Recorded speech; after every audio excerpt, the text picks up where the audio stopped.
Ini ujungnya tajam nih. Plat nomor ini ujungnya tajam-tajam.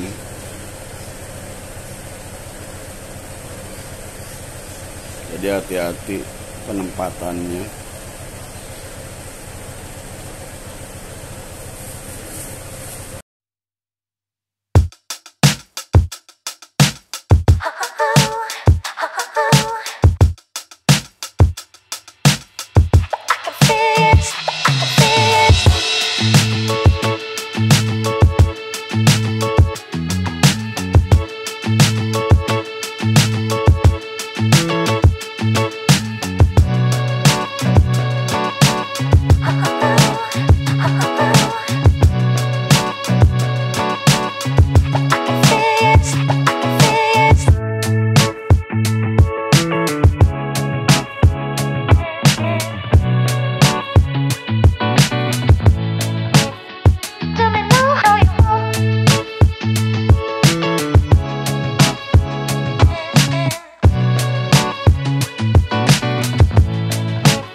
Penempatan juga benar ya, sekedar tips dari saya ya. Yang pertama adalah kalau mau bikin cat sendiri, dirapet sendiri silahkan. Kalau mau bikin di tempat umum juga silahkan. Nah, yang pertama adalah menurut saya bikin tempat yang terpercaya ya. Karena menurut saya khawatir ya, entah kalengnya diganti, entah terjadi duplikasi segala macam. Jadi bikin di tempat yang terpercaya ya. Ini saya biasa bikin di tempat sini nih. Kenal abangnya udah lama nih, sering bikin di tempat ini. Jadi sekedar masukan aja buat teman-teman semua.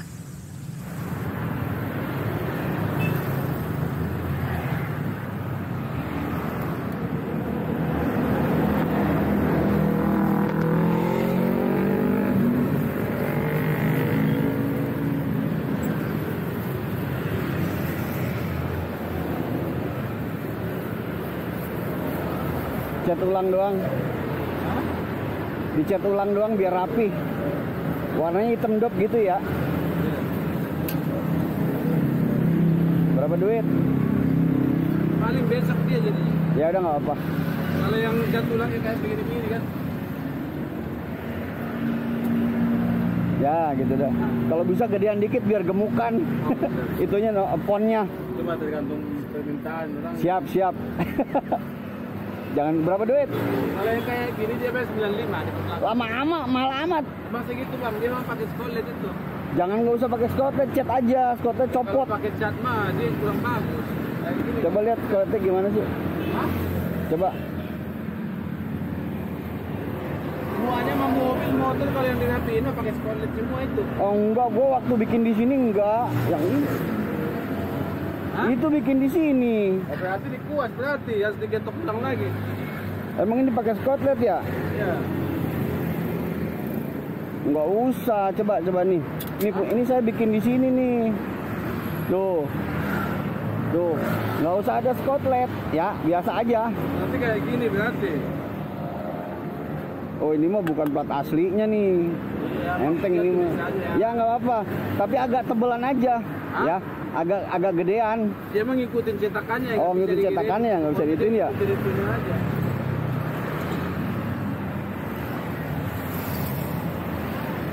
Ya udahlah kayak gini lah. Hah? Kalau bisa mah tebelin dikit, terserah. Berapa duit? Dia mau ngikutin dari hasil ininya. Ya, itunya aja. Pon itunya aja dah. Kali jadi ntar sore. Hah? Orang cat doang. Ya kalau cat mah sore jadi. Cuman mah hasilnya kayak gitu kalau. Ya nggak apa-apa udah. Kalau lebih rapi. Maksudnya kelihatan lebih gemuk gitu kali. Hah? Itu bikin di sini tuh. Iya kan dia kan ngikutin cetakannya. Ya betul. Ya. Apalagi kayak gini kurang nimbun. Harus diketok lagi kan. Ya kan kurang nimbun. Ya pokoknya dirapihin lah biar rapi. Nih. Ntar jam berapa bisanya? Sejam cukup lah ya. Ada jambak belum jadi. 2 jam. Berapa sih? Eh. 4. Jam 5 dah. Ya udah. Pokoknya warnanya hitam dop ya. Iya. Jangan mengkilat. Lu kayak gitu tuh, cakep tuh. Ya, ini udah hitam. Oh iya tuh kayak gitu tuh. Ya, terus saya ambil ya. Oke, sip.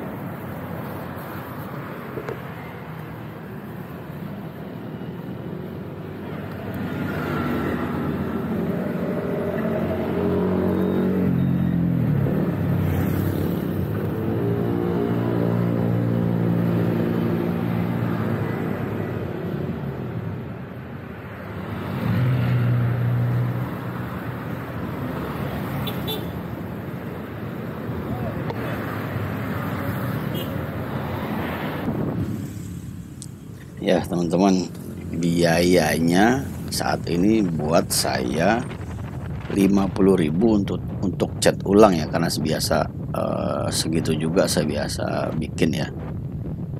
Kenapa saya buatnya di si abang-abang tukang plat nomor ya? Karena pertama harga pilok sendiri itu udah sekitar minimal itu yang merek-merek biasa sekitar 15.000 ya, atau sekaleng ya, atau merek pilok itu sekitar 25.000 lah kalau nggak salah saat ini ya. Jadi kalau saya mau buat sendiri mesti beli satu kaleng pilok yang warna hitam, satu kaleng lagi pilok yang warna putih. Nah, saya pernah buat sendiri ya. Yang pertama memang agak sulit juga, bukan sulit ini karena harus rapih bener-bener ya. Ternyata ya karena nggak biasa ya agak kurang rapih juga ya. Yang pertama. Yang kedua ya kenapa saya bikin di abang-abang, karena ketika kita beli pilok nah kan pakainya nggak begitu banyak nih. Nah itu pilok yang sisanya itu karena nggak ada kepake yang buat yang lain, lama-lama jadi numpuk segala macam aja, jadi malah ngotorin tempat gitu, malah jadi ada 2 kaleng di situ lama nggak segala macam, malah jadi sarang nyamuk. Nah makanya saya bikin di si abang-abang yang biasa mengerjakan plat nomornya. Itu yang pertama. Nah, kemudian yang kedua yaitu penempatannya harus tepat dan terlihat. Ya, ini nanti saya sampai di depan motor sekedar ngasih tahu penempatannya untuk di Honda PCX 160 ini harus tepat dan terlihat ya, supaya kita yang pertama adalah memang mengikuti peraturan dari kepolisian bahwa plat nomor harus ditempatkan pada tempat yang terlihat dan memang diperuntukkan untuk plat nomor ya. Jadi kembali lagi kepada teman-teman yang senang modif segala macam ya, memang kalau tujuannya untuk mobilitas sehari-hari ya harus di tempat yang terlihat gitu, karena banyak faktor yang kita butuhkan ketika ada hal-hal yang mungkin membutuhkan berapa sih plat nomor kendaraannya seperti ya. Nah beda cerita kalau teman-teman mungkin untuk kontes segala macam ya, penempatan plat nomor yang ideal ya harus pada tempatnya lah, kayak gitu sih menurut saya ya.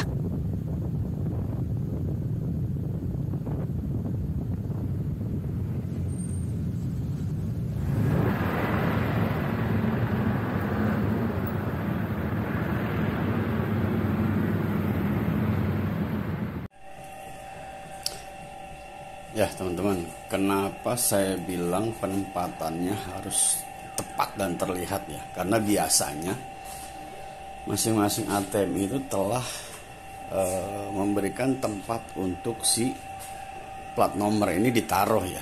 Tapi memang kadang kita pengen modif supaya gimana. Nah ini kan kalau di Honda PC kan dia ada tempat plat nomor ditaruh di sini ya, taruh di sini pas terlihat ya.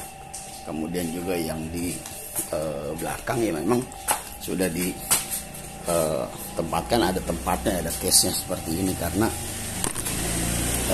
si plat nomor memang dari pabrikannya sudah didesain untuk terlihat dan terbaca jelas ya. Kalau sini jelas kebaca. Nah kalau teman-teman mau menempatkan di tempat lain tapi syaratnya adalah harus terlihat jelas, misalnya ya di belakang windshield sini kan. Nah gunakan windshield yang bening ya, dia kalau misalnya taruh di belakang begini dia harus terlihat dari depan, jangan yang istilahnya semok seperti ini, jangan yang hitam seperti ini ya. gunakan windshield yang bening atau warna putih supaya si plat nomor ini terlihat jelas. Nah, karena banyaknya teman-teman pecek yang modif ditaruh di belakang windshield. Nah, gunakan yang bening atau yang putih, plat nomornya dari ujung ke ujung terlihat dan tahunnya juga terbaca. Itu syaratnya ya dari biasanya pihak kepolisian seperti itu, karena ada pasal-pasalnya juga tentang penempatan plat nomor ya. Nah, saya untuk Honda ADP 150 saya tempatkan di sini di belakang windshield, dia biar terlihat jelas ya. Jadi dari ujung ke ujung tahunnya juga terlihat jelas ya, benar-benar terlihat. Supaya ya pertama ya bisa ketika ada kebutuhan apapun terlihat jelas. Kemudian kalau teman-teman masuk parkiran mall, biasanya si tukang parkir itu suka nanya tuh nomornya berapa. Nah, itu dia mempermudah si tukang parkir juga. Jadi biar semuanya gampang lah, kita bantu si tukang parkir juga ya, seperti itu.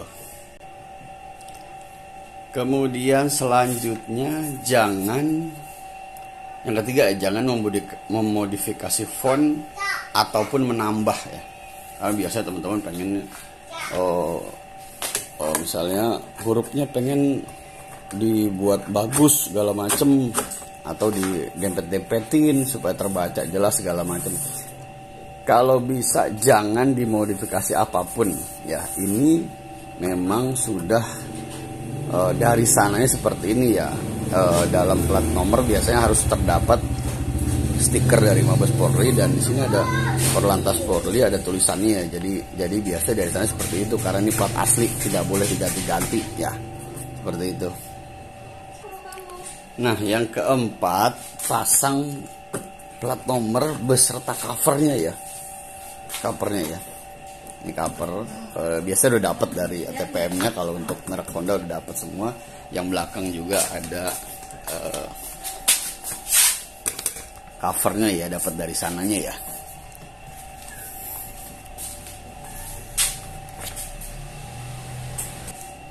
Yaitu pasang plat nomor beserta covernya ya, atau istilahnya di posisi yang aman karena supaya menghindari ini tajamnya plat nomor ini, supaya terhindar ya, dengan ada plastik cover seperti ini terhindar ya.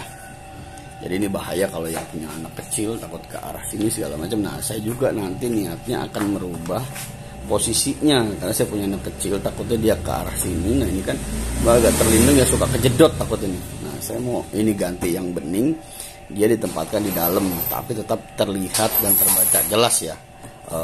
Angka dari ujung ke ujung serta tahunnya terbaca jelas di sini ya, karena menghindari inilah supaya nggak kepentok ya, takut anak saya lari segala macam, ini takutnya tajam. Dan juga ketika mungkin ya ada crash atau segala macam, kalau penempatannya kurang pas, dia bisa berakibat melukai ya, karena tajamnya ini. Kebetulan di Indonesia masih peraturannya itu belum ada tentang penghapusan plat nomor di depan. Kalau di luar negeri sudah ada, plat nomor di depan itu dihilangkan, tapi menggunakan stiker, karena bisa berbahaya kalau plat nomor menggunakan kaleng. Ketika terjadi crash dia akan bisa berbahaya ya. Di luar negeri. Dan mudah-mudahan di Indonesia juga seperti itu, supaya pertama ya menghindari ini nih, penempatan yang memang terlihat jelas, tapi di sini bisa berbahaya ketika mungkin ada terjadi crash. Ya, punya anak kecil dia akan dekat-dekat ke kendaraan mungkin ya. Mudah-mudahan itu bisa segera terwujud lah. Nah, kalau diganti stiker yang mungkin reflektif, bisa glow in the dark, ya, terbaca benar-benar jelas sih nomor kendaraannya ya. Nah, yang kelima, misalnya bila kendaraan telah dipindah tangankan, maka segera dibalik nama ya. Jadi kita tidak akan kena, istilahnya mungkin kalau teman-teman punya kendaraan lebih dari satu, kena pajak progresif yang ternyata kendaraan tersebut sudah tidak ada di pihak kita. Menghindari itu, kita bisa lapor, kita blokir nomor kita bahwa itu telah dipindah tangankan. Itu kalau sudah dipindah tangankan ya, ataupun misalnya jual ternyata memang si pembeli barunya ini belum sempat untuk balik nama, ngasih pakai KTP kita misalnya. Nah seharusnya segera diberitahukan kepada si pembeli yang baru, si pemilik yang baru bahwa segera balik nama supaya kitanya nggak kena pajak progresif ya.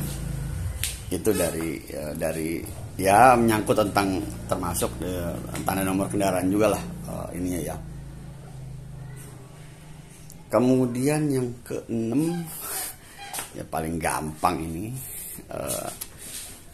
ya bayar pajak sesuai waktunya. Bulan 2 tahun 2007 dia habis, atau berarti setiap bulan 2 ini kita harus bayar pajak tahunan. Kemudian habis kalengnya ganti plat nomornya pada tahun 2027. Sesuaikan waktunya dan kita ganti segera. Jadi untuk pertama bisa menjadi pemasukan pajak juga buat pemerintah ya. Kemudian yang ketujuh, kurangi atau hindari mengupload nomor kendaraan kita ya ke hal-hal yang kurang bermanfaat, ke media sosial misalnya. Jadi kita pamerin nomor kita, tujuannya supaya mencegah tindakan pemalsuan atau juga tindakan kriminal yang mengatasnamakan nomor kendaraan kita. Biasanya suka terjadi itu ya. Oke teman-teman, itu aja video saya kali ini. Jangan lupa untuk selalu subscribe dan like video saya biar tambah semangat bikin video-videonya. Semoga bermanfaat. Silakan share dan komen buat teman-teman yang pakai kendaraan bermotor khususnya roda 2 supaya tambah jadi masukan buat saya. Dan jangan lupa untuk tetap berpikir positif dan selalu produktif hidupnya. Terima kasih. Assalamualaikum warahmatullahi wabarakatuh. Hayu atuh.